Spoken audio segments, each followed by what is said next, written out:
Boa noite, irmãos. A minha aula hoje vai ser através de vídeo, devido ao problema dentário aqui que a gente está. Então, a aula vai ser através de vídeo assim, porque de repente fica mais fácil para mim e talvez até para os irmãos também, para a gente não perder essa aula de segunda-feira. Eu quero falar sobre as necessidades da igreja. A igreja tem três necessidades: evangelismo, conserto e união. São três necessidades básicas. Por quê? Porque a igreja se envolve com várias atividades, né, para exercer a sua função administrativa. A igreja faz várias coisas. E dentro disso, a igreja tem que ter evangelismo, a igreja tem que ter conserto e união. Evangelismo, porque o mundo, para ser salvo, depende do que a igreja evangeliza, porque por si só o mundo não vai ser salvo. O conserto, porque o cristão não precisa ser salvo. O cristão aceitou Jesus, ele já está salvo. Mas o mundo precisa ser salvo. O cristão precisa de conserto. Aquela área do rancor, aquela área da insubmissão, aquela área que ele não consegue vencer na vida, que ele é fraco, aí ele precisa consertar essa área. Depois vem a união, né, que é imprescindível. Com a desunião ninguém consegue chegar em lugar nenhum. Então, vamos por partes aí. Evangelismo. Aqui diz assim, ó: a igreja de Deus tem por meta principal a salvação do mundo, pregando as boas novas do amor de Deus, livrando o pecador da condenação eterna. O líder tem que ter em mente que quanto mais atividades a igreja tiver, menos tempo terá para a murmuração dos membros.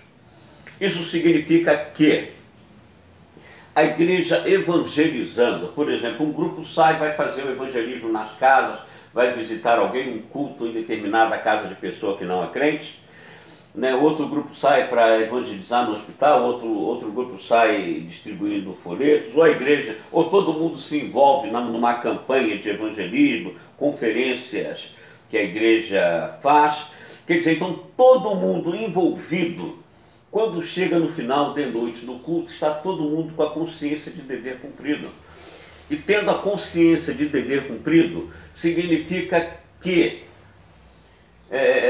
não existe tempo mais para aqueles murmurinhos. A igreja não tem mais murmuração, porque está todo mundo satisfeito com aquilo que fez.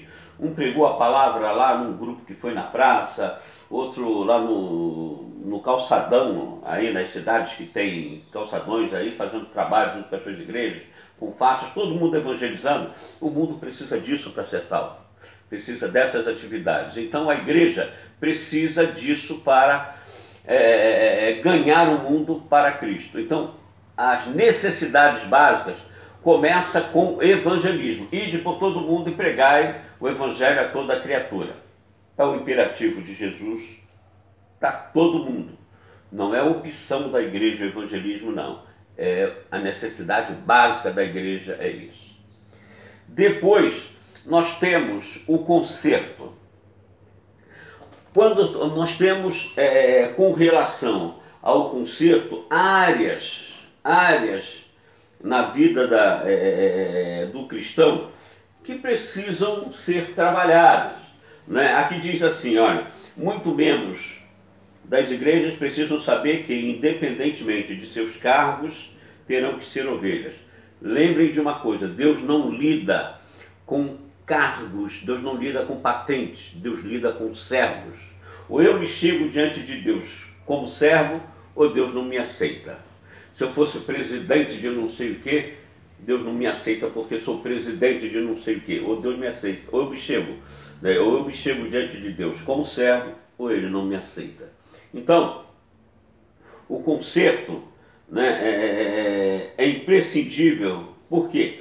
Não adianta mudar de 5 minutos para várias horas de oração se o meu coração continua com rancor, com maldades, insubmissão, críticas, né? É preciso que o cristão chegue com o coração diante de Deus cheio de virtudes um coração submisso e pleno do Espírito Santo. Enquanto o mundo precisa de salvação, o crente precisa de conserto nessas áreas que ele tem que, às vezes, dificuldades, né? Dificuldades para vencer. O outro aspecto é a união. Em toda área onde se lida com a coletividade, né, existe uma realidade, desunião por parte de alguns e como consequência de uma rivalidade. E outros querendo uma união, enquanto outros querem desunir. A rivalidade faz isso, é o que não pode existir no meio da igreja. Então, a união, ela contribui para o bom andamento, não é só na igreja, é na família, na empresa. A união contribui em todos os sentidos aí. A desunião por parte dos inconformados acaba por gerar sérios problemas no seio da igreja. Unir essas pessoas por grupos não é tarefa fácil para qualquer líder.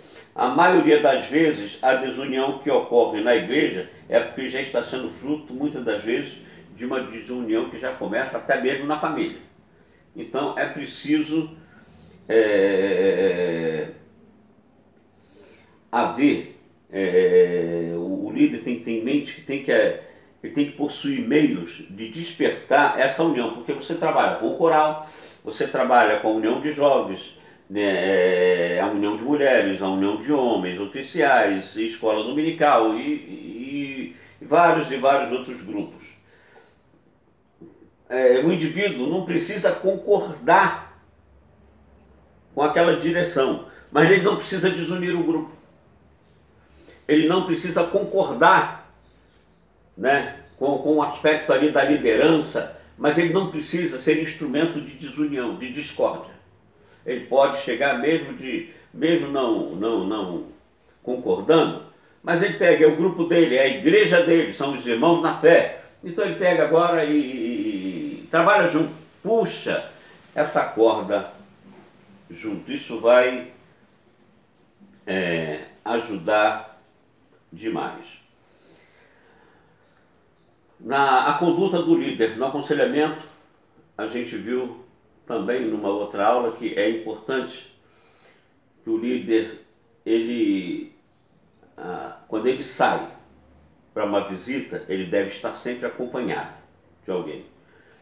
Quando um membro sai e vem fazer um aconselhamento pastoral, se tiver terceiros ali, pessoas que não estão preparadas para ouvir, o desastre está garantido. O desastre está garantido. Então o pastor tem que ter sempre um jeito de, na hora de aconselhar, que as pessoas que passem, vejam ele aconselhando lá o membro da igreja ou outra pessoa qualquer, e aí não precisa fazer nenhum juízo, mas que seja tudo bem às claras, na hora do aconselhamento. Agora, na visita pastoral, ele sai e vai com o grupo lá. Se a pessoa vai expor sua integridade, aí é problema da pessoa lá, no meio de todo mundo. Que aí ele está saindo está lá na casa do membro. Tá? Agora, na hora que ele está aconselhando dentro do gabinete dele, se tivesse uma porta de vidro seria excelente. Mas nem todo mundo se dá o luxo disso. Mas pelo menos entreaberta, para quem passar, não precisa ouvir o que está conversando, mas pelo menos ver ali que está o pastor, do outro lado ali a pessoa, e não precisa fazer nenhum juízo. Agora, dentro desse aconselhamento, eu quero abordar uma coisa importante aí também. O primeiro aconselhamento, o freudiano. Freud insiste que o problema da pessoa está lá no passado. Freud insiste nisso, que os problemas estão no passado. Mas, de repente, a frustração pode ter surgido hoje, a perda pode ter acontecido hoje. Então, o trauma pode ter sido gerado agora, e não lá no passado. Né? Então, o aconselhamento freudiano insiste que está lá no passado. Tudo bem. A gente não discorda que, de repente, muitas coisas aconteceram lá no passado. Muitas coisas aconteceram lá no passado. Agora, acontecendo lá no passado, essas coisas trarão efeitos, sintomas hoje. Mas nem tudo, de repente, a perda é hoje. De repente o indivíduo se envolveu numa situação, né, que o frustrou, que o decepcionou, e isso foi recente, não está no ano passado. Né? Então o aconselhamento freudiano insiste em buscar lá no passado. De repente até o líder tem que, conversando com o seu aconselhando, até buscar alguma coisa lá na infância da pessoa. Mas é possível que muitas coisas já tenham acontecido hoje. A segunda forma de aconselhamento é interessante, a Bessa, e deveria ser logo a primeira a ser usada, que é o aconselhamento rogeriano, de Roger. Aconselhamento rogeriano. Ou seja, esse aconselhamento se chama não diretivo. Você, ainda não, a pessoa chega, eu estou com um problema. Você não vai abrir logo a Bíblia e falar assim, mas no mundo tereis aflições, a Bíblia diz. Não seria prudente nem sábio fazer isso. O aconselhamento rogeriano significa você ouvir, saber ouvir e até de forma sutil. A pessoa fala, você devolve exatamente o que a pessoa falou. Pastor, irmão, a pessoa chega e diz assim, pastor, eu estou com um problema que durante a semana toda foi uma cobrança terrível e tem sido assim o tempo todo. Você ainda não entendeu nada, então pega isso e devolve. Quer dizer que o irmão está passando por um problema aí que durante a semana está sendo difícil para o irmão. Porque fulano de tal, a minha família faz isso e aquilo. Quer dizer que fulano de tal na sua família, né, tem feito essas coisas. É por causa disso e por causa daquilo. Né, eu me sinto cansado e não sei o que eu vou fazer. Quer dizer que o irmão está indeciso sobre aquilo que vai fazer. Então esse é interessantíssimo. Por quê? Porque você devolve para a pessoa e a pessoa vai falando, até que descortina o assunto. Igualzinho aquele mágico que faz a mágica, você não entende, mas de repente, aí quando ele conta o segredo, aí você é por causa disso. É isso que é aconselhamento notético. É você deixar a pessoa falar até que você tenha uma ideia desse porquê. Até que você tenha uma ideia clara desse porquê. O terceiro aconselhamento é o aconselhamento noutético. Noutético, N-O-U, noutético, T-E-T-I-C-O, noutético. Vem de noutesis, comparação, aconselhar por comparação. Agora sim, aconselhar por comparação. O aconselhamento noutético é o que a pessoa fala e o que a Bíblia diz. A pessoa fala uma coisa, agora você compara o que a palavra de Deus diz. O que você pode aconselhar agora a pessoa usando a Bíblia, que aí é o aconselhamento mais sábio. É o que a pessoa fala e o que a Bíblia diz como deveria fazer. Então esse aconselhamento, né, deixa para o final. Primeiro você ouve para entender. Entendeu o problema? Agora sim, você vai aconselhar corretamente sobre o assunto, dentro daquele assunto que a pessoa está vivendo. Tá bom?